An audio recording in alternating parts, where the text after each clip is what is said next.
नगराध्यक्ष पदाच्या उमेदवार सौ सुवर्णादेवी नरेंद्र पाटील बोलणार।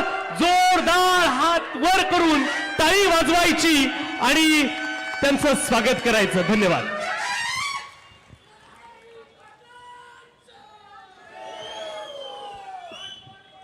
नमस्कार।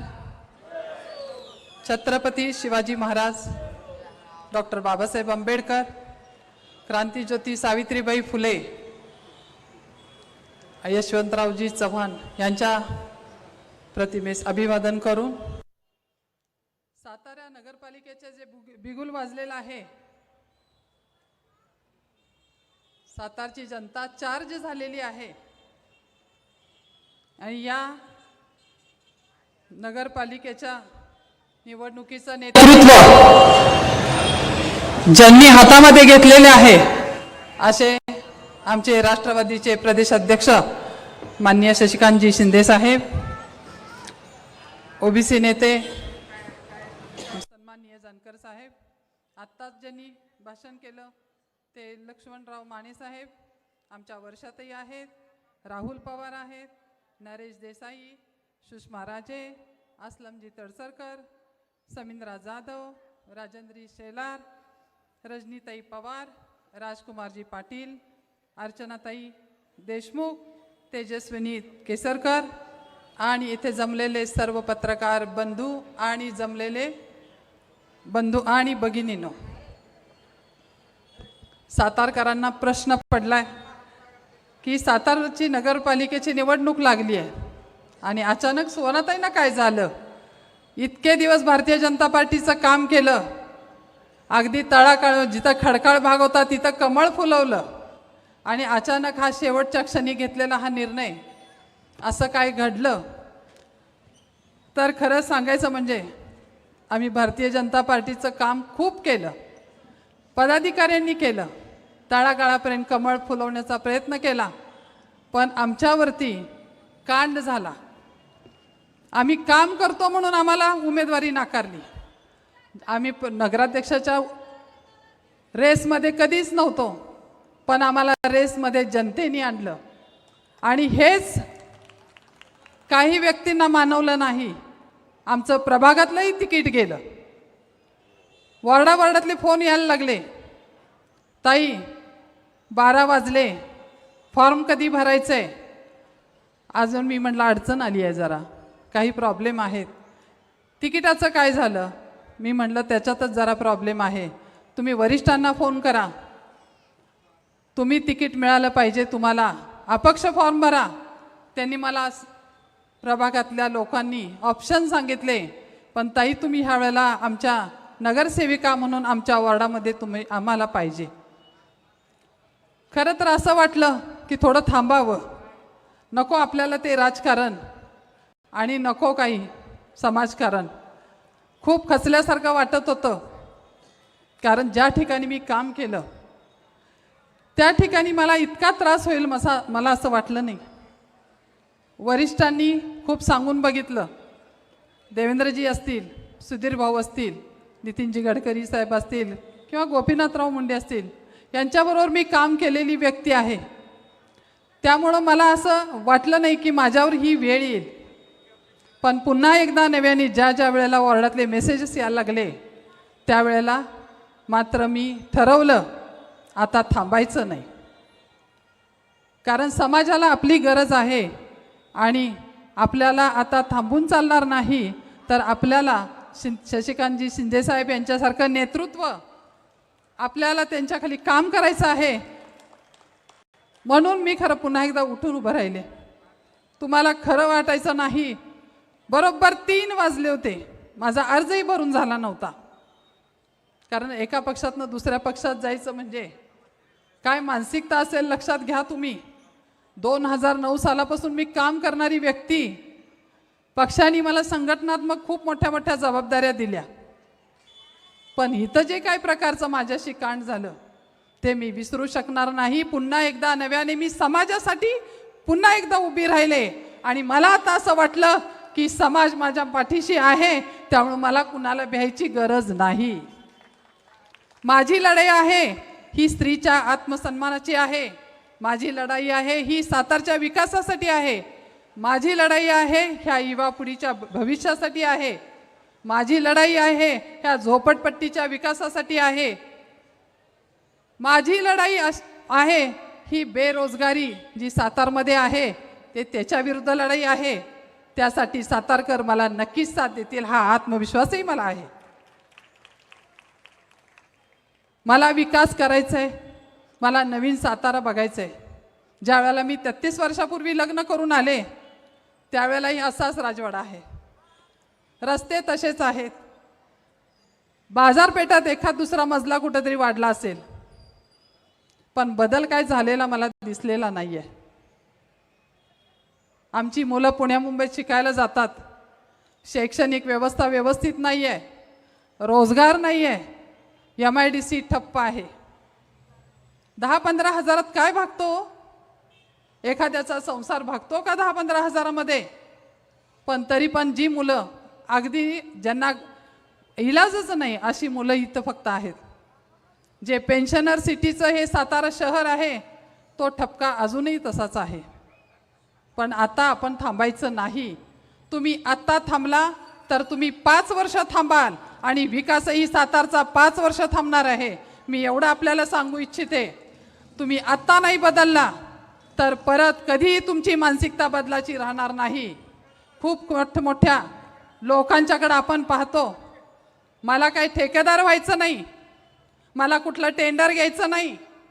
मला माझ्या इथल्या मुलांचं भविष्य घडवायचं आहे. माझ्या इथल्या महिलांना रोजगार मिळवून द्यायचं आहे.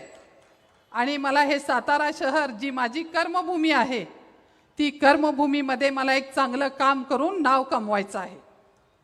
यासाठी तुमच्या सगळ्यांची मला साथ हवी आहे. जसं शिंदे साहेबांनी मला एक शब्द दिला आहे, ताई तुमचं एवढं नाव चांगलं आहे, तुम्ही समाजामध्ये चांगलं काम करता. आणि खरं तर मी एका पैलवानाची लेक आहे, वकिलाची सून आहे आणि समाजकारण ज्यांनी केलं त्यांच्या रक्तातली मी असल्यामुळे साहेब मला काही कुठली ठेकेदारी किंवा मला राजकारण नाही करायचं आहे. मला हे सातारमध्ये समाजकारण लोकहिताची कामं करायची आहेत. त्यासाठी आपण सर्वांनी मी एकच विनंती करते, एक संधी फक्त मला द्या. एक संधी द्या. एक दिवस तुम्ही मला द्या. 5 वर्ष मी तुम्हाला देणार. हे मात्र काळ्या दगडावरची पांढरी रेष आहे. आमच्या इथं महाविकास आघाडीचे उमेदवार सगळे बसलेले आहेत. कुणी मोठे मोठे बिझनेसमन नाहीत होते, कुणी ठेकेदार नाही आहेत, कुणी कॉन्ट्रॅक्टर नाही आहे. बिचारे आपले गरीब आहेत, मध्यमवर्गीय आहेत. भले त्यांना निवडणुकीला पैसे कमी पडत असतील, भले त्यांची ताकद मानसिक कमी मनुष्यबळ कमी पडत असेल, पण मी सातारकरांना आज आव्हान करते की तुम्ही आज ही जी मुलं, तरुण मुलं असतील, कुणी तरुण महिला आमच्या उमेदवार असतील, त्यांना ताकद देण्याचं काम हे सातारकरांनी करायला हवं. कारण आत्ता नाही तर कधीच नाही. तुमच्यात एवढं लक्षात ठेवा. यासाठी मी तुम्हाला सांगते, आता सातारा बदलायची गरज आलेली आहे. सातारा बदलायला हवा. सातारात चांगली चांगली कामं आणलेली पाहिजे. आपण पाहतोय की महिलांच्या सुरक्षिततेचा प्रश्न आहे. महिलांच्या स्वच्छतागृह नाही आहेत महिलांसाठी. महिलांना व्यावसायिक संधी मिळण्यासाठी कौशल्य विकास मार्फत जर नगरपालिकेतर्फे क्लासेस घेतले जातात ते आपल्या नगरपालिकेकडून घेतले जात नाहीत. युवकांना प्रशिक्षण फुकट मिळत नाही. तर आपल्याला हे सगळं बदलायचं आहे. आपल्याला हे जे काही नवीन नवीन काही गोष्टी करायच्या आहेत त्यात मात्र तुमची मला साथ हवी आहे. ज्या शाळा आहेत नगरपालिकेच्या त्या ओसाड पडलेल्या आहेत, त्यांचं बांधकाम व्यवस्थित नाही आहे. गोरगरिबांच्या मुलांना डोनेशन परवडत नाही आहे. आणि मला असं वाटत होतं, मी रिमांड होमची ज्या वेळेला सदस्य होते नगरसेविका असताना त्यावेळेला मी त्यांना म्हटलं होतं बाकीच्या ठिकाणी सेमी इंग्लिश शिक्षण चालू आहे तसं आपल्या मुलांसाठीही चालू करावं. कारण ही मुलं जर का कुठंतरी कमी पडतील, कुठंतरी बाजूला राहतील अशी एक अपेक्षा मनामध्ये होती. पण मला आता आपल्याकडून अशी एक हमी हवी आहे की आत्ता आपल्याला बदलायचं आहे. आता खरं तर आम्ही ज्यावेळेला राजवाडा रस्त्याने मिरवणुकीने येत होतो त्यावेळेला खरं तर साहेब आपल्याला मागं आपण बघितलं नाही तर सातारा बराच आपल्या पाठीशी मागं उभा होता आणि आपण पुढं चालत होतो. भले इथं लोक भिवून आली नसतील पण लोक सातारची आपल्या पाठीशी जरूर आहेत आणि ह्या वेळेला सातारकरांनी ठरवलंय की बदल करायचा आहे.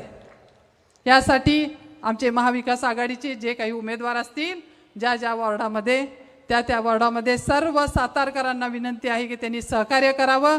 सगळ्यांसहित मलाही नगराध्यक्ष अशासाठी करावं कारण नगराध्यक्षाला प्रथम नागरिक म्हणतात, पण मी प्रथम सेवक म्हणून आपला काम करणार आहे. यासाठी आपल्या सर्वांची साथ हवी आहे. एवढं बोलते आणि रजा घेते. धन्यवाद. हॅलो, धन्यवाद.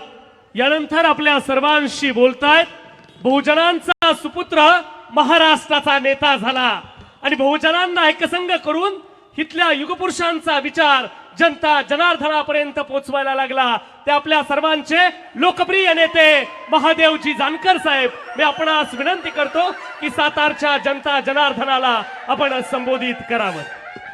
छत्रपती शिवाजी राजे, महात्मा ज्योतिबा फुले, विश्वरत्न डॉक्टर बाबासाहेब आंबेडकर, राजमाता महाराणी अहिल्याबाई होळकर, स्वामी विवेकानंद, संत ज्ञानेश्वर, संत तुकाराम, संत सावता या सर्व युगपुरुषांना अभिवादन करून आजच्या सभेचे प्रमुख नेते शशिकांतजी शिंदेसाहेब, या सातारा शहराच्या भावी नगराध्यक्ष सुवर्णताई पाटील, माजी आमदार लक्ष्मण मानेसाहेब, वर्षाताई देशपांडे, राजेंद्रजी शेलार, असलम तळसकर, राहुल पवार, पार्थ पोकळेजी, नरेंद्र पाटीलजी, विवेकानंद बाबर, अर्चना देशमुख, सुमेंद्रताई जाधव, सुषमा राजगोरपडे, तेजस्विनी केसरकर, नरेश देसाई, शफिक शेख आणि सर्व आघाडीचे नगरसेवक, पत्रकार बंधू आणि भगिनींनो, बांधवांनो, सुवर्णाताईंचं भाषण ऐकलं. सुवर्णाताई ज्या मुशीतून तयार झाल्या त्या पक्षाला आम्ही बी सहकार्य केलं सत्य आणण्यासाठी. ही माफी मागण्यासाठी सातारकराकडे मी आज आलेलो आहे. भारताचं संविधान जर वाचवायचं असेल तर सुवर्णाताई आपल्याला भाजप मुक्त भारत करावा लागेल, भाजप मुक्त महाराष्ट्र करावा लागेल. काँग्रेसवाले आम्हाला विचारत नव्हते म्हणून माने साहेब आम्ही त्यांच्याबरोबर गेलतो, गोपीनाथ मुंडेंच्यामुळे गेलतो. आम्हाला माहीत नव्हतं की ते आम्हाला एवढे फसवतील. पवारसाहेबाच्या पक्षाची वाताहत केली, उद्धव साहेबाची केली आणि माझंही 4 आमदार होतं तेही पळवून नेलं. म्हणून आम्ही स्वतः भेटायला गेलो राहुल गांधीला, मी स्वतः भेटायला गेलो शरद पवार साहेबांना, मी स्वतः भेटायला गेलो उद्धव साहेबाला, राज साहेबाला. कारण भारताचं संविधान आणि मताचा अधिकार वाचवायचा असेल तर आपण सर्वांनी एकत्र यावं ही विनंती करायला आम्ही त्यांच्याकडे गेलो. बांधवांनो, आम्हाला आमच्या चुका कळाल्या, आम्ही कॅबिनेट मंत्री होतो. बांधवांनो, आम्हाला समजलं की हे आपलं नाही, हे आपलं नाही हे समजलं. त्यावेळेस आम्ही ठरवलं की आमचंच भरं आहे. शिंदे साहेब, मी मंत्री असताना तुम्ही सभागृहात होता, मी बी होतो. काय आमचं भांडण होतं तर भाजप काय म्हणायचं, जानकर तुझी झोपडी मोड आणि तू आमच्या घरात ये. पण मी शेवटपर्यंत स्वतःचाच पक्ष काढला, त्यातून 4 आमदार केले आणि स्वतःच्या पक्षातूनच मंत्री झालो. बांधवांनो, हे लक्षात ठेवा. कारण मी शाहू फुले आंबेडकरांना मानणारा कार्यकर्ता आहे. मी काशीरामच्या मुशीतून आंबेडकर शिकलेला आहे. लक्ष्मण माने साहेब, how to deal the politics आणि how the implementation the power या फॅक्टरचा अभ्यास केलेला मी एक कार्यकर्ता आहे. म्हणून बांधवांनो, माझी तुम्हाला विनंती आहे, भाजप काय करतं, मराठा विरुद्ध ओबीसी, ओबीसी विरुद्ध दलित आणि बहुजन हिंदू विरुद्ध मुसलमान हा डाव टाकून तुमच्या आमच्याला फसवण्याचं पाप ही भारतीय जनता पार्टी करते. म्हणून सांगण्यासाठी आलोय, कृपा करून काही करा. नरेंद्र पाटील साहेब, तुम्ही फार विचारवंत आहे, पण आपलं रस्तं चुकलं होतं, आपलं रस्तं चुकलं होतं. ज्या शाहूची आपण औलाद होतो तो शाहूचा विचार आपण सोडला होता आणि नको त्याचा हात धरून आपण त्यांच्या मागं गेलतो. हे प्रायचित्त भोजण्याची वेळ आली रे बांधवांनो. म्हणून माझी तुम्हाला विनंती आहे, जिस बाप का बेटा लायक होता है उस बाप की इज्जत होती है और जिस बाप का बेटा नालायक होता है उस बाप की बेइज्जत होती. ज्या छत्रपती शिवाजीची, बाबासाहेबाची आणि शाहूची, महात्मा फुलेची आम्ही लेकरं आहे. आम्ही दुसऱ्याची लेकरं होऊन देणार नाही, संविधानाला हात लागून देणार नाही आणि ह्यांच्या नाटकपणाला देखील आम्ही उद्गार होऊन देणार नाही. शिंदे साहेब, आपली पॉवर चांगली आहे, पुढच्या बारीने ह्यांचं सरकार राहणार नाही. चॅलेंज देऊन सांगतो, दलित आणि मुसलमानांनी काँग्रेसला जीवन ठेवलं आणि ओबीसीनी भाजपला मोठं केलं. ओबीसीनी भाजपला मोठं केलं, त्याला आमचा बी हातभार होता. आता होऊन देत नाही वागाणून. त्यांचं बुरुज डासळल्याशिवाय आम्ही शांत बसणार नाही. येणारं सरकार शिंदे साहेब आपला असाल, तुम्ही सीएमच्या रेसमध्ये असाल, सीएमच्या रेसमध्ये, त्याची काळजी करू नका.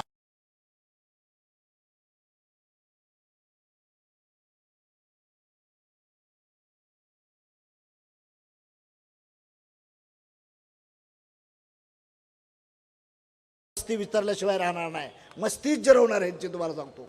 म्हणून बांधवांनो, मी नम्र विनंती करण्यासाठी आलोय.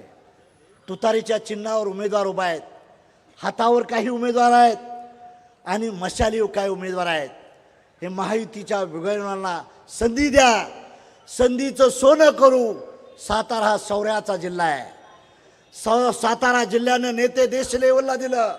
सातारा जिल्ह्यानं जागतिक लेवलचे पुढारी निर्माण केले.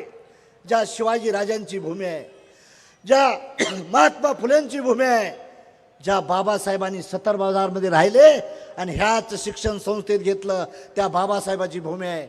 माझी तुम्हाला कळकळीची विनंती आहे, तुतारीला साथ द्या. सातारचा कारभारी बदला. अतिशय चांगल्या वकिलाची सून तुम्हाला मालक मिळालेली आहे. अतिशय नरेंद्र पाटील हा चळवळीतला कार्यकर्ता आहे आणि शशिकांत शिंदेच्या नेतृत्वात चाललाय आहे. महाराष्ट्राचा लढा त्याने गाडा वळतात. माझी तुम्हाला कळकळीची विनंती आहे, महाविकास आघाडीच्या सर्व उमेदवारांना विजयी करा असं आवाहन करतो आणि मी आपली जाग घेतो. जय हिंद, जय भारत. धन्यवाद मंडळी. आतापर्यंत भारत देशाचा इतिहास तुम्ही पाहिलाय. ज्या ज्या वेळी भारत देशाच्या इतिहासात संघर्ष उभा राहिलाय, त्या त्यावेळी संघर्षाबरोबर संघर्ष करणाऱ्या व्यक्तीचं नाव इतिहासात लिहिलं गेलंय. त्यामुळं ज्यांच्या रक्तात संघर्ष आहे, ज्यांच्या रक्तात निष्ठा आहे, नेहमी मी महाराष्ट्राला सांगतो, सत्तेच्या मोहापायी डझनभर झाले मिंदे, सत्तेच्या मोहापायी डझनभर झाले मिंदे. निष्ठेचं एकच नाव शशिकांत जयवंत शिंदे. यानंतर बोलतात राष्ट्रवादी काँग्रेस पक्षाचे प्रदेशाध्यक्ष शशिकांतजी शिंदे साहेब. हात वर करायचा, जोरदार टाळ्यांनी स्वागत करूया शशिकांतजी शिंदे साहेबांचं.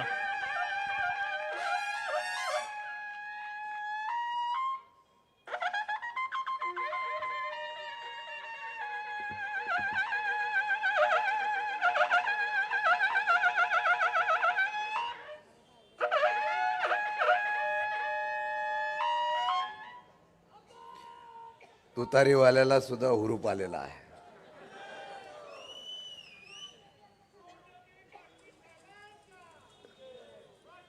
सातारा जिल्ह्यातला इतिहास घडवणाऱ्या या गांधी मैदानावर छत्रपती शिवाजी महाराजांना, डॉक्टर बाबासाहेब आंबेडकरांना, शाहू फुलेंना वंदन करून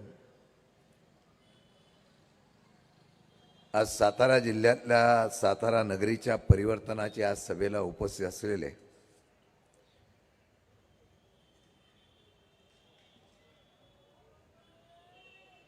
आदरणीय माजी मंत्री महादेवजी जानकर साहेब, आमचे दुसरे नेते लक्ष्मणरावजी माने, त्याचबरोबर आपल्या काँग्रेस पक्षाचे राजेंद्रजी शेलार, आदरणीय वर्षाताई देशपांडे, राहुलजी पवार, सर्व व्यासपीठावरील सर्व पक्षाचे असलेले प्रमुख पदाधिकारी,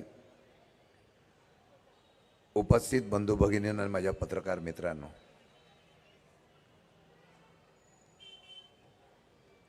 गांधी मैदानावरली सभा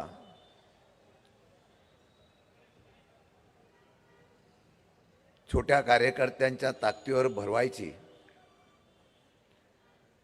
म्हणजे एक आव्हान होतं. मनात हुरहुर होती की ही सभा आपली यशस्वी होईल का. कार्यकर्त्यांनी मला सांगितलं, पहिले 500 लोक असून द्या, पण सभा गांधी मैदानावरच घ्यायची. आणि मला अभिमान आहे, कोणीही मोठा नेता नसताना सुद्धा माझ्या एवढ्या मोठ्या संख्येने माता भगिनी आणि आपण सर्व सातारकर पत्रकार उपस्थित राहिला त्याबद्दल तुम्हाला त्रिवार वंदन करतो, तुमचा आभार मानतो.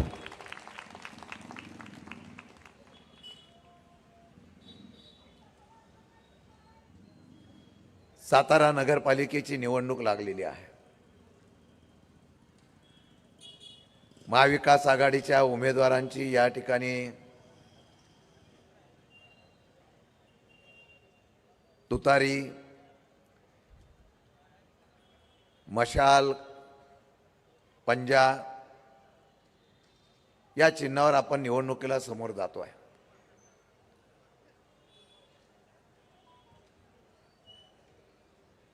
बरीच मंडळी मनापासून यायला इच्छुक होती,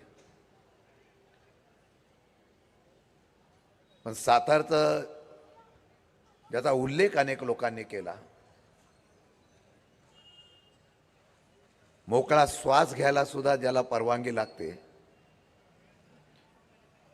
त्या सातारकरांची अंतर्गत पाठबळ हे महाविकास आघाडीला, याचा उल्लेख मी मनापासून या ठिकाणी पहिल्या प्रथम करतो. लोकसभेला मी पाहिलं, खरोखर आभार मानतो. माने साहेब, जानकर साहेब, तुम्ही सांगितलं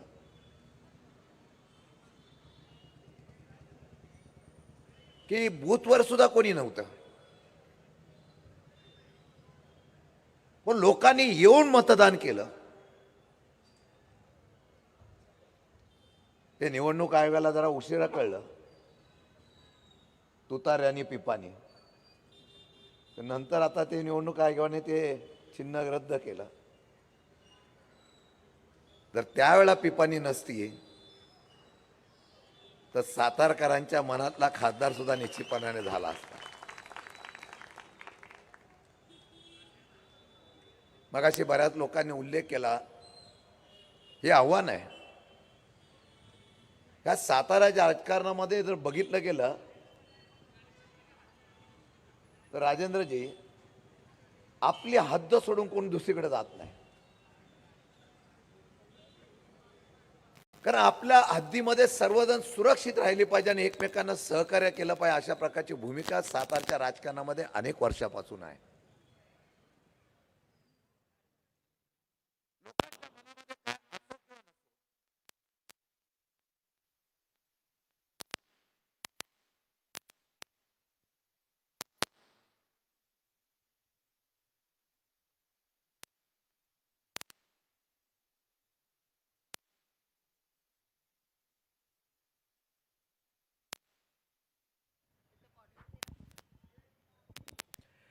हॅलो,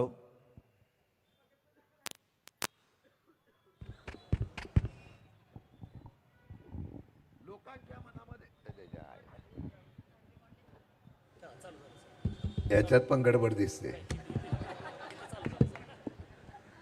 गेल्या अनेक वर्षापासून माझा आवाजच दाबला जातोय. काय जानकर साहेब, माने साहेब, तुम्ही, मी, आपण सगळे लढणारे आहोत. त्याला पिंड आपला असा आहे की तो शांत बसून देत नाही. कदाचित मी या सगळ्यांच्या हद्दीमध्ये शिरलो नसतो तर मी तळ्यात आमदार सुद्धा राहिलो असतो.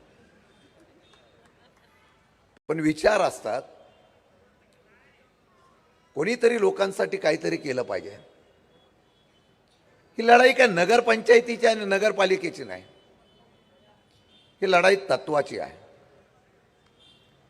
सगळेच जर भाजपामध्ये गेले, जाणारे सुद्धा किती सुखी आहेत तुम्हाला माहिती आहे.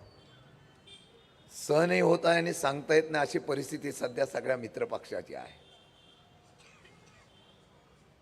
काही लोक प्रेमाने गेले, काही लोक सत्तेमध्ये गेले, काही लोक दबावाखाली गेले.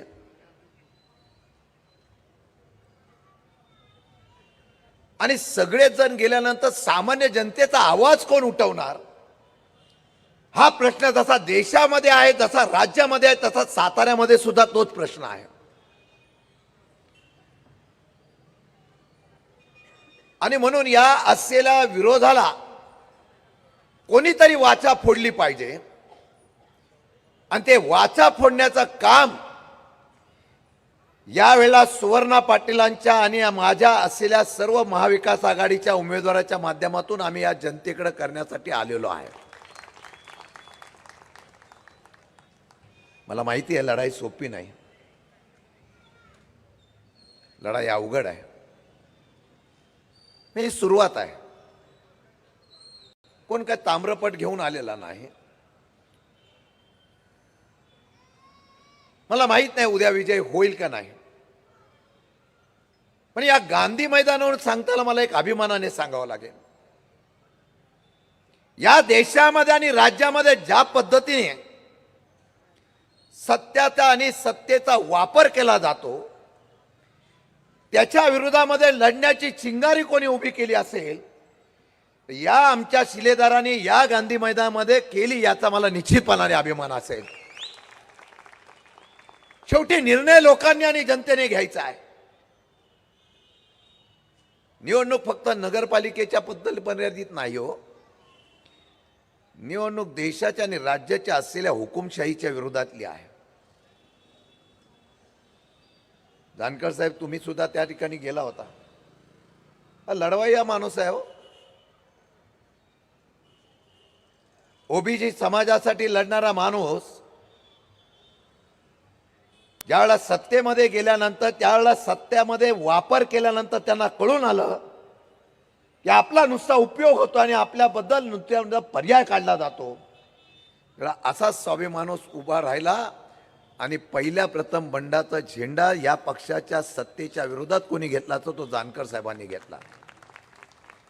आणि दुसरा झेंडा कोणी घेतला तो सुवर्णाताईंनी घेतला. काही लोक म्हणाले की महाविकास आघाडीला उमेदवारच मिळत नव्हता, म्हणून आयात उमेदवार घेतला, भाजपचा उमेदवार घेतला. तुम्हाला सोन्याची पारखच नव्हती, तो तुमचा दोष होता, तो आमचा दोष होता का? आमच्याकडे पण उमेदवार होते, डॉक्टर पण होते. संदीप काटे सारखे डॉक्टर होते जे मॅरेथॉन ज्या जगापत्रावर त्यांनी नेली. त्यांना काय असंच वाटलं का मी उमेदवार म्हणून उभं राहावं? एक डॉक्टर, नामांकित डॉक्टर, या राज्यामधला असलेला मॅरेथॉनचा इतिहास जगपातळीवर नेणारा डॉक्टर जेव्हा स्वयंस्फूर्तीने बोलतो मला निवडणूक लढवायची, त्यांना मी सहज विचारलं, डॉक्टर तुम्ही निवडणूक लढवायला का उत्सुक आहात? ते एका शब्दात मला त्यांनी सांगितलं, मला साताऱ्यामध्ये बदल करण्याची मानसिकता आहे म्हणून मला निवडणूक लढवायची आहे. या बोलण्यामधला अर्थ जर कोणाला कळला असेल ना, आमचे पत्रकार होते, काटकर साहेब होते, आंबेकरजी होते, अनेक लोकांनी पक्षाची या ठिकाणी मागणी केली, त्याच्यावर टीका पण झाली असेल. पण मला असं वाटलं की शिवाजी महाराजांचा नेहमी उल्लेख केला जातो, शत्रूतल्या गोटातली माहिती काढून जो लढतो तो खरा विजय होत असतो. कारण सुवर्णाताईंना शत्रूतल्या गोटातली सर्व इतोमत माहिती होती म्हणून त्यांना उमेदवार आम्ही केला.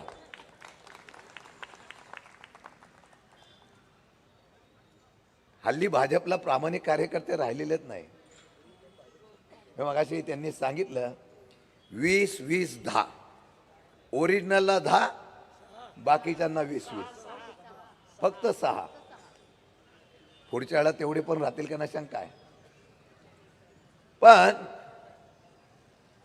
आमचा पक्ष वाढला पाहिजे, हा पक्ष वाढवण्याच्या संदर्भातली भूमिका घेणारे भाजप, इतर पक्षातले नेते, इतर पक्षातले पदाधिकारी घेऊन स्वतःच्याच पक्षातल्या कार्यकर्त्यांना त्या ठिकाणी दुर्लक्षित केले जातं, त्यावेळेलाच बंड होतं आणि त्यावेळेलाच प्रामाणिकपणाने चांगलं काम करणाऱ्या कार्यकर्त्याला संधी मिळत नसते, त्यावेळेला त्या चांगल्या कार्यकर्त्याला संधी दिली पाहिजे. ज्या शरद पवारांनी 50% आरक्षण महिलांना दिलं, ज्या शरद पवारांनी 50% आरक्षण देत असताना महिलांना आपल्या असलेल्या हिश्श्यामध्ये सुद्धा नाव नोंदण्याचा इतिहास केला, त्या शरद पवारच्या पक्षाने सुवर्णाताईंना या ठिकाणी अध्यक्षपदाची जबाबदारी दिली आणि एका महिलेला संधी देऊन एक संधी द्या आणि इतिहास करून दाखवतो अशा प्रकारचा विश्वास दाखवला. तो आता सातारकरांनी पूर्ण करावा. मी त्यांचं भाषण मगाशी ऐकलं. हे नरेंद्रचं पाटलांचं भाषण ऐकलं, त्यात जरा फार सौम्य बोलले पण फार जास्त बोलले. पण सुवर्णाताईंचं भाषण मी ऐकलं, फार व्यवस्थितपणे बोलले. आणि मला आनंद आहे की सुशिक्षित एका महिलेला संधी दिल्यानंतर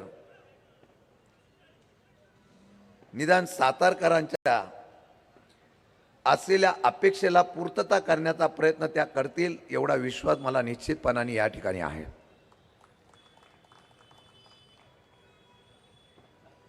आमचे उमेदवार कोण आहे तो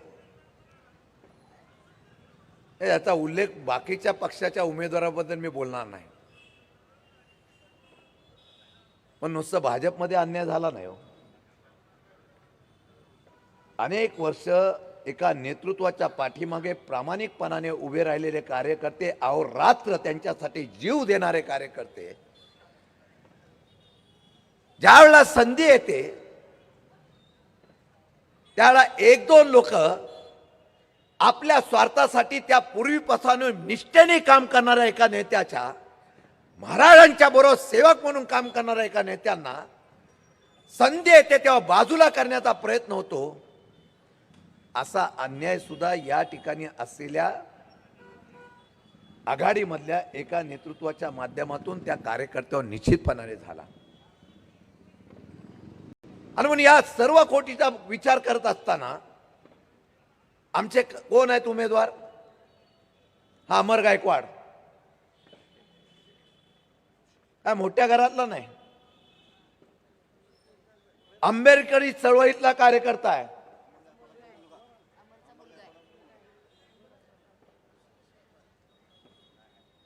त्यांच्या मुलाला आम्ही संधी दिली. मी नेहमी त्यांना बघायचो अमर गायकवाडना. सातत्याने या डॉक्टर बाबासाहेब आंबेडकरांचा विचार हा तेवत ठेवला पाहिजे म्हणून विचाराची लढाई विचारी करणारा हा अमर गायकवाड होता. आणि त्यांच्या मुलाला आम्ही ऋषिकेशला या ठिकाणी त्या ठिकाणी संधी दिलेली आहे.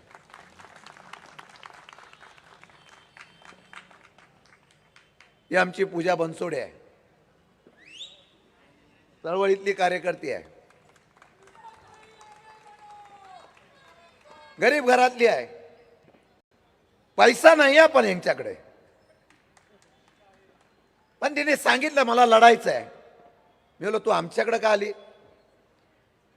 तिने एवढंच सांगितलं तर मी बाबासाहेब आंबेडकरांची असलेली कन्या आहे, त्यांच्या विचाराची कन्या आहे.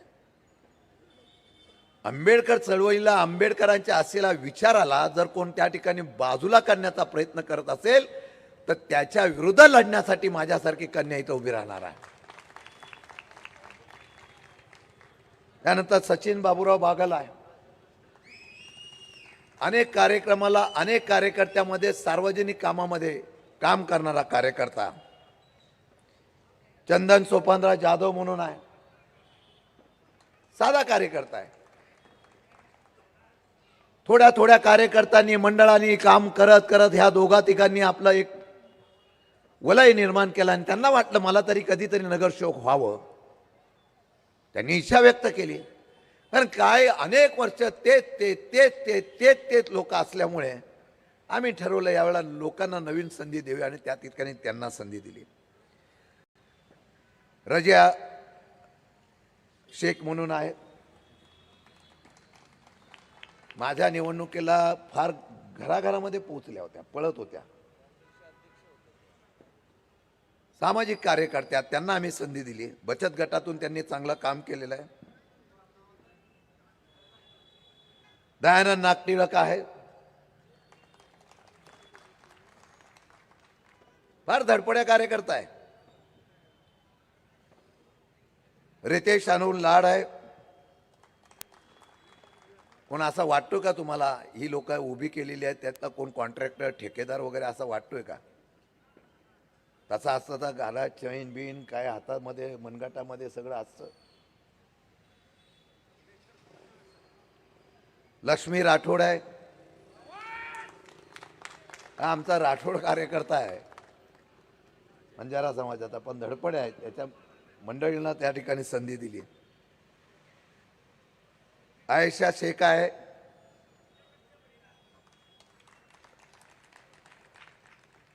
एक साधी गृहिणी आहे. सीमा पवार आहे, शैक्षणिक क्षेत्रामध्ये काम आहे. उषा सुनील वाघ आहे, शुभांगी निकम आहे, जितेंद्र बडेकर आहे, विकास धुमाळ आहे, अमोल खुडे आहे. काँग्रेसच्या आमच्या जाधवताई आहे, आमच्या निकमताई आहे. काँग्रेसची आमची उभी राहा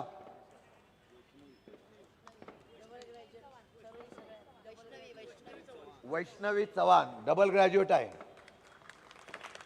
आता नगरसेवक झाल्यावर ट्रिपल ग्रॅज्युएट.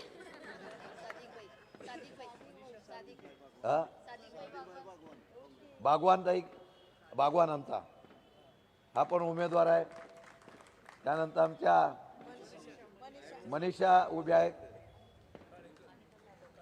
त्यानंतर आमचे काळेकर, कुठे आहे काळेकर? कार्यकर्ताही उभी आहेत. सगळ्यांची नावं घेतली. समजा एकही सर्वसामान्य कुटुंबातला गरीब घरातली लोक आहेत. आम्ही यांना संधी दिल्या फक्त एका विषयावर दिलेली आहे की सातारकर यावेळेला बदल करतील आणि नव्या चेहऱ्याला संधी देऊन नवीन सातारा उभा करण्याच्या संदर्भातला इतिहास घडवतील. हाच विश्वास मला आजच्या सभेच्या माध्यमातून आपल्याला द्यायचा आहे.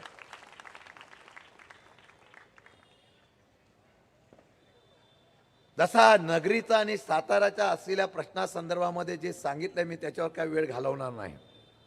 माय भगिनीला मी सांगेलो, या लाडक्या बहिणींनी बिहार घालवलं, महाराष्ट्र घालवला. आता तुम्हाला विनंती करणार आहे सगळ्या भगिनींना की आम्ही भगिनी उभी केलेली आहे. आता सगळ्या सातारच्या आमच्या भगिनींनी राष्ट्रवादी, शिवसेना, उभाटा आणि काँग्रेसच्या सगळ्या उमेदवारांना मत देण्यासाठी रात्रंदिवस प्रयत्न करा. काय सुरक्षित आहे? परवा मालेगावमध्ये घटना घडली. काल एका मंत्र्यांच्या पीएच्या पत्नीने आत्महत्या केली. दिवसा ढवळ्या खून होत आहे, दिवसा ढवळ्या गोंडगिरी चालू आहे, हप्तेबाजी, दादागिरी, गुंडगिरी, दिवसा ढवळ्या खून होत आहेत. कोयता गँग चालू आहे, कायदा सुव्यवस्था बिघडलेली आहे, 3 सरकारचं सरकार चालू आहे.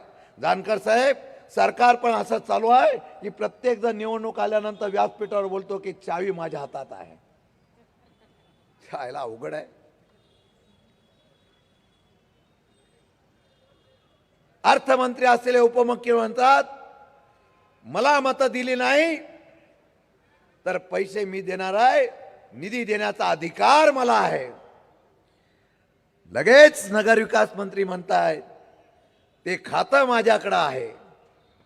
आणि त्याला कमी झालं की चंद्रकांत दादा म्हणतात तुमचा मालक माझ्याकडे आहे. आता या 3 लोकांचे मालक बदलायचे असतील तर गरिबांचे मालक निवडून द्या, एवढी तुम्हाला हात जोडून विनंती करतोय. जाऊन द्या, या निवडणुका वगैरे जे आहे ना, आता हे फक्त कार्यक्रम राहिलेला आहे. लोकशाही संपलेली आहे. आणि भविष्य काळामध्ये तर यशवंत सिन्हांनी सांगितलं की आता निवडणुकीला विरोधकांनी उभंच राहू नये. सरळ सरळ त्यांना सांगावं की तुम्ही सरकार चालवा, काय चाललंय या देशात, महाराष्ट्रात हो? अरे आम्ही स्वाभिमानी सातारकर आहोत. बंड करणं आणि विरोध करणं हा आमच्या रक्तामध्ये आहे. छत्रपती शिवाजी महाराजांपासून आजपर्यंत देशाच्या रक्षणासाठी जास्त बलिदान सैनिकांनी कोणी दिलं असेल तर या पराक्रमी साताराच्या भूमीमधून दिलेला आहे. आज चव्हाण साहेबांची पुण्यतिथी आहे. यशवंतराव चव्हाणांची पुण्यतिथी. सरकारला त्याचा सुद्धा विसर पडला. मंगल कलश घेऊन येणारा स्वतंत्र महाराष्ट्राच्या चळवळीतला अग्रेगर असलेला सातारा भूमीचं हे नेतृत्व आज आम्ही सकाळी नतमस्तक व्हायला गेल्यानंतर बघितलं सरकारचं कोणच नाही तिथं उपस्थित. अरे हे विचार त्यांना संपवायचे आहेत. उद्या मानेसाहेब आपण म्हणाला की संविधान दिवस आहे. हे सगळे ह्या संविधानाच्या चळवळीमधलीच मंडळी आहेत. काय राहिलं हो संविधानावर? संविधान बदललं नाही तरी संविधानातला डॉक्टर बाबासाहेब आंबेडकरांचा अधिकार तुमचा काढून घेतला ना. माझ्या बसलेल्या ह्या मतदाराला त्यांचा मतदान देण्याचा अधिकार सुद्धा नाही. इथे तर तसा नाहीच आहे. तुमच्या अगोदरच दुसरा जाऊन मतदान करतोय. पोलीस प्रशासन ठप्प, आतमधले असलेले शासकीय यंत्रणा ठप्प. फक्त बघतात वोटर ID कार्ड आहे का, काही बघत नाही. मतदान दिलं जातं आणि तुमचा हक्क छिनला जातो. आणि ते झालं, तुम्ही मतदान जरी दिलं तरी ते मतदान फिरवण्याची यंत्रणा आता या लोकांकडे आहे. त्यामुळे लोकशाही आज संपलेला आहे. अनेक प्रश्न, अनेक विचार. 9.5 लाख कोटीचं कर्ज तुमच्या माथ्यावर मारला 2.5 ते 3 वर्षामध्ये. फक्त आणि फक्त कर्ज काढून कॉन्ट्रॅक्ट काढण्याचं प्रयत्न वाढून गेलं होतं. 20% अभाव, 30% अभाव ज्याचा उल्लेख केला गेला. पैसा तुमचा आणि या पैशातून या ठिकाणी निर्णय घ्यायचे. क्वालिटीचं तर बोलूच नका. काय सातारकरांची अपेक्षा आहे हो? मी आता इथं आहे, सगळा अंधार आहे. काय सातारा शहराची ओळख काय? या राज्यामध्ये अनेक जिल्हे बघितल्यानंतर ते ज्या पद्धतीने डेव्हलपमेंट झाले, त्या पद्धतीने डेव्हलपमेंट झालं तो सातारमध्ये आपल्याला पाहायला मिळत आहे. या चौकामध्ये सुद्धा जर अंधार असेल तर त्याचा उजेड करायचा असेल तर बदल निश्चितपणाने करणं गरजेचं आहे. नियतीमध्ये सुद्धा आणि निसर्गामध्ये सुद्धा बदलाची क्रांती घडण्याचा निर्णय असतो, तो करण्याची गरज आहे. काही लोकांनी सांगितलं या सातारा जिल्ह्यामध्ये पवार साहेबांवर इतकं प्रेम होतं तर पवार साहेबांनी काय दिलं. मी पवार साहेबांचा उल्लेख करणार नाही, पण 9 महिने माझ्याकडे खातं होतं. मी जिल्ह्याचा पालकमंत्री होतो. अनेक नेत्यांनी निर्णय दिले, अनेक नेत्यांनी नेतृत्व केलं. मी त्यांच्याबद्दल बोलणार नाही, पण विजन असावा लागतं, एक दृष्टिकोन असावा लागतो, काम करण्याची जिद्द आणि धडपड असावी लागते.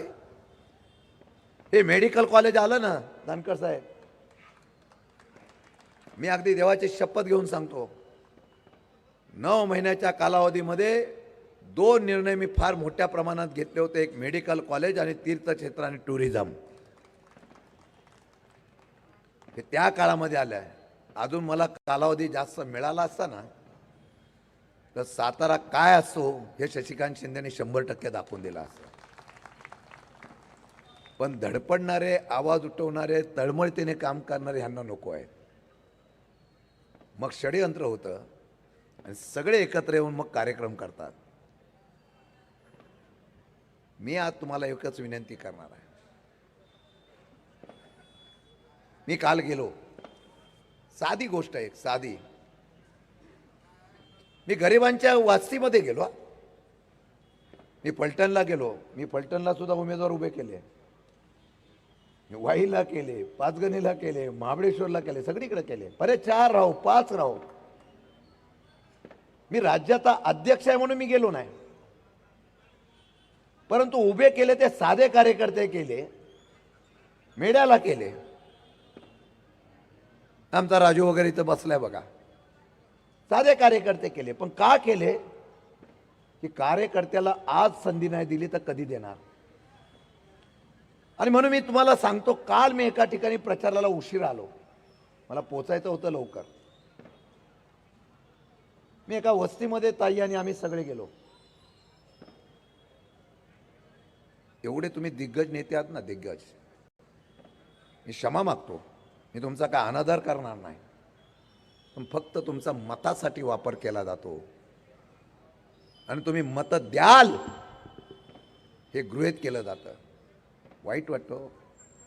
लोकशाहीमध्ये एखाद्या पेठमध्ये शशिकांत शिंदेला मतं जास्त झाली म्हणून त्यांचे स्टॉल उचलून टाकण्याचा प्रयत्न होत असेल तर ही कुठली लोकशाही आली?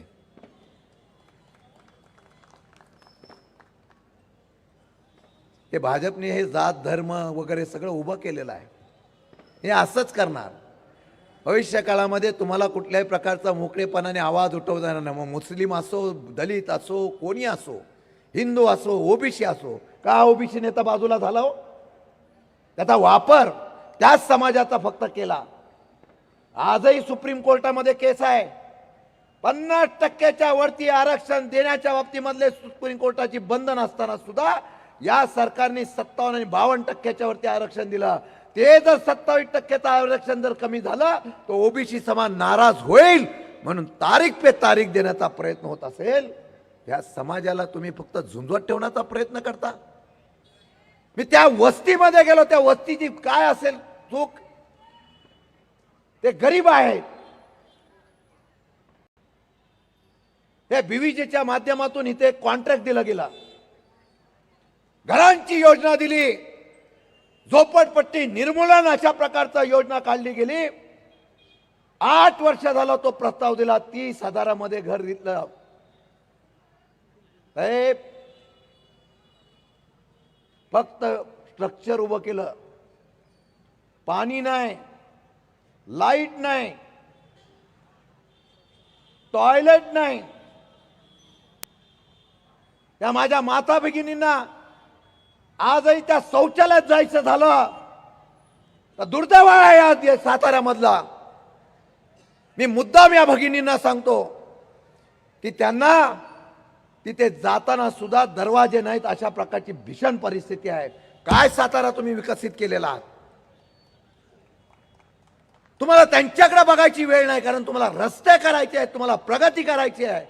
पण गरिबाच्या घरामध्ये आजही तिथे पाणी नाही. आज अशा प्रकारचा निर्णय तुम्ही घेतला. काल या सरकारने नोटीस काढली, इरिगेशनच्या बाजूला असलेल्या जागेवर 40-50 वर्षापासून जी लोक राहत आहेत, पुण्याच्या असलेल्या जागेमध्ये तुमचा डोळा असेल, पण सातारच्या असलेल्या जमिनीमधल्या त्या लोकांना तुम्ही नोटिसा काढून त्यांच्या गरिबांच्या सह्यात बसवून घेतल्या आणि सांगितलं तुम्हाला बाहेर जावं लागेल. वा रे सरकार, लढाई आमची ह्याच्या विरोधात आहे. आम्ही सुद्धा भाजपमध्ये घेऊन जाऊ शकलो असतो, पण यांचा आवाज कोण उठवणार? माझ्या माय भगिनींना संरक्षण नाही, पोलीस हातबल झालेले आहेत, सर्रास गुंडराज चालू आहे, दबाव दबाव दबाव. फलटण मध्ये आत्महत्या एका डॉक्टरांनी केली. आम्हाला याची चीड यायला नको? सर्वसामान्य घरामध्ये राहणाऱ्या लोकांना त्याप्रमाणे त्रास दिला जातो, याची चीड यायला नको? मी तुम्हाला आश्वासित करतो, वेळ झालेला आहे, पण मी तुम्हाला शब्द देतो, एक संधी, फक्त एकच संधी, माझ्या सातारकरांनी हे दडपशाही झुगारून सर्व धर्माच्या लोकांनी एकदा एक संधी फक्त माझ्या महाविकास आघाडीला देऊन बघा. मी तुम्हाला शब्द दिलेला खरा करून दाखवतो. त्या IT पार्क असो, सातारचा विजन असो, विकास असो, ती करण्याची जबाबदारी माझ्या सकट माझ्या नगराध्यक्ष आणि माझ्या सगळ्या उमेदवाराची असेल. आणि महाराष्ट्राला कळून द्यावं, 10,000 15,000चा भाव फुटायला लागला. आता चेक नाक्यावर नोटा चेक करतात म्हणून डायरेक्ट अकाउंट पे व्हायला लागलाय. काय त्याला लोकशाही राहिलेली आहे? डायरेक्ट अकाउंट मध्ये पेमेंट जर येत असेल तर निवडणूक आयोग काय करतं मला कळत नाही. आणि हे भयानक आहे. पैसे तुमचेच आहेत, पैसे तुमचेच वापरले जातात. आणि मग पैसे आणि माणसं विकत घेतल्यानंतर विकासाची तुमच्याकडून अपेक्षा का करावी? मी आपल्याला विनंती करतो, सगळ्यांना हात जोडून विनंती करतो. ही लढाई आहे, मला माहिती आहे, मी फार सोसलेला आहे, आम्ही सगळ्यांनी सोसलेला आहे. परंतु कोणीतरी संघर्ष केला पाहिजे म्हणून उभा राहिलेलो आहे. आणि हे उभा राहत असताना या आमच्या बहादर कार्यकर्त्यांनी आजही माघार घेतली नाही. मी मनापासून त्यांचा धन्यवाद मानतो. नाही तर उभं राहायचं एवढं सोपं आहे काय? काल पण काही ठिकाणी दमबाजी झाली.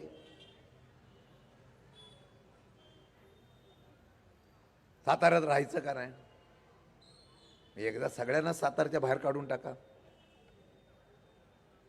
माझी विनंती सगळ्यांना हात जोडून आहे, एक फक्त बदल करून बघा. लोकशाही जिवंत राहिले हा संदेश, गरिबांना निवडून देतो हा संदेश सातारच्या नगरपालिकेच्या माध्यमातून तुम्ही करून दाखवा. मला माहिती आहे आमचे उमेदवार गरीब असले पोचणार नाही पोचणार, पण आमचा हाची ही सभा तुम्हाला आव्हान करण्यासाठी एवढ्यासाठी आहे आणि तुम्ही कराल. सातारकर काय करू शकतात? सातारचा कंदी पेढा होता, तो जसा प्रसिद्ध आहे तसा राजकारणामध्ये इतिहास घडवण्याचा कंदी पेढा सातारकर करू शकतात. हे करण्याची जबाबदारी तुमची आहे. म्हणून जाताना कार्यकर्ते भले छत्रपती शिवाजी महाराजांकडे का फार सैन्य नव्हतं, ठराविक मावळे होते, पण हिंदवी स्वराज्य स्थापन केलं ना. हे आमचे मावळे आहेत सगळे. तुम्ही घराघरामध्ये जा, 5 दिवस निवडणूक आहे पण चमत्कारिक आहे. जास्त दिवस प्रचाराला तुम्हाला दिलेच नाहीत कारण त्यांचं सगळं फिक्स आहे. निवडून येण्याची सिस्टीम फिक्स आहे, सगळं फिक्स आहे. पण 90% लोकांनी क्रांती केली ना तर मशीन सुद्धा झक मारेल. हे नेपाळमध्ये आंदोलन झालं, श्रीलंकेला झालं, बांगलादेशला झालं. आम्ही फक्त धर्मवादामध्ये अडकून ठेवलेलं आहे. मुस्लिम समाज दहशतीमध्ये आहे. का दहशतीत राहतो? का तो देशात राहतो हा काय त्याचा गुन्हा आहे? देश स्वातंत्र्यापासून त्यांनी पाकिस्तान गेले नाही, ते इथेच राहिले, हा त्यांचा गुन्हा आहे? देशाच्या प्रेमासाठी ज्या ज्या वेळा कुठले आंदोलन होतात त्यावेळेला ते पहिला प्रथम त्या देशसेवेसाठी काही लोक पुढे जातात, तो त्यांचा गुन्हा आहे? त्यांना तुम्ही दहशतवादी ठरवून टाकता. डॉक्टर बाबासाहेब आंबेडकरांचा संविधान बदलणार म्हणून रस्त्यावर लोक उतरली की ते देशद्रोही ठरवले जातात. भविष्यकाळ फार अंधारमय आहे. हुकुमशाहीचा जन्म होतोय, हळूहळू हळूहळू तुमच्यापर्यंत तो येतोय. ही लढाई नगरपंचायतीपुरती नाही, नगरपालिका नाही, ही लढाई लोकशाहीच्या जिवंतपणासाठी आहे. मला खात्री आहे 90% लोक जेव्हा क्रांती करतील आणि ही क्रांती होणार, पण त्याची सुरुवात सातारहून व्हावी एवढीच माझी प्रामाणिक इच्छा आहे. आणि कोणीतरी पुढाकार घेतला पाहिजे म्हणून आम्ही करतोय. आणि मला माहिती आहे बरेच लोक ऐकत आहेत, त्यांच्या मनामध्ये पण हेच आहे. बरेच नाराज आहेत, त्यांच्या मनामध्ये पण हेच आहे. आपण मत कोणाला देतो कोणाला कळतंय? मी त्या सगळ्या नाराजांना विनंती करणार आहे, तुम्ही जर ठरवलं ना तर सुवर्णाताई नगराध्यक्ष 110% होणार आहे. आणि तेवढे करावी. माझ्या सगळ्या प्रामाणिक उमेदवारांना एकदा उभे राहा. सगळे उमेदवार, या सगळ्या प्रामाणिक उमेदवारांना, न फुटलेल्या, न झुकलेल्या, निष्ठावंत, पैशाला सुद्धा न फुटलेल्या प्रामाणिक कार्यकर्त्यांना संधी देण्याचा एक प्रकार फक्त महाराष्ट्रामध्ये करून दाखवा. मला आश्चर्य वाटलं काही ठिकाणी 2 मिनिटं काही ठिकाणी बिनविरोध झाल्या, बिनविरोध निवडणुका. लोकांना मतदान द्यायला संधी दिली गेली नाही. वा रे लोकशाही. निदान ही लोकशाही जिवंत ठेवण्याचा प्रयत्न या लोकांनी केलेला आहे. आणि साधी माणसं आहेत हो. सातारकर साध्या माणसांना निवडून देतो एवढा फक्त महाराष्ट्रात संदेश जाऊन द्या. देशात बदल झाल्याशिवाय राहणार ना, हा माझा विश्वास तुम्हाला देतो. आम्ही शब्द देतो तसा मी पण शब्दाचा पक्का आहे आणि निष्ठावंत आहे. मी शब्द देतो, जर तुम्ही संधी दिली, सोनं करून दाखवलं नाही तर राजकारणात राहणार नाही, एवढा शब्द देतो. जय हिंद, जय महाराष्ट्र.